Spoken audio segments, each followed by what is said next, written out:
आपल्या घरातले माणसं दिवसभर एकमेकांसोबत प्रेमाने राहतात, दिवसभर घरामध्ये शांतता असते, परंतु संध्याकाळची वेळ झाली, घरातली सगळी माणसं एकत्र जेवायला बसली की घरामध्ये भांडणं सुरू होतात. म्हणजे काय, संध्याकाळच्या वेळी जेवायला बसलं की घरामध्ये भांडणं, वाद, चिडचिड, कारण नसताना एकमेकांसोबत चिडणे, भांडणं करणे, वाद उभे करणे, अशा अनेक प्रकारच्या अनावश्यक गोष्टी संध्याकाळच्या वेळी जेवण करत असताना तुमच्या घरामध्ये होतात का? आणि जर होत असतील तर त्या कशामुळे होतात हे मी तुम्हाला आजच्या व्हिडिओच्या माध्यमातून सांगणार आहे आणि त्याचा उपायसुद्धा सांगणार आहे. मंडळी, संध्याकाळच्या वेळी जेवत असताना आपल्या घरामध्ये भांडणं होतात, चिडचिड होते, वाद होते. हे कशामुळे होतं? तुमच्या घराला नजर लागलेली आहे आणि तुमच्या घरामध्ये अन्नपूर्णेची कृपा नसते, याच्यामुळे हे सगळं होत असतं.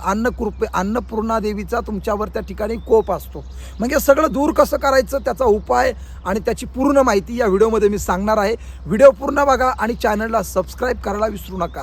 मंडळी, लक्षात घ्या, जेवत असताना जर तुमच्या घरामध्ये वाद होत असतील ना, तर तुम्ही काय करा, अन्नपूर्णा मातेची एक मूर्ती चांदीची असेल किंवा तुम्ही कशाची आणू शकता, किंवा एखादा फोटोसुद्धा आणू शकता. अन्नपूर्णेचा फोटो तुमच्या घरातल्या देवघरामध्ये ठेवा आणि रोज संध्याकाळी अन्नपूर्णा मातेला भीमसेन कापुराचा दिवा लावा.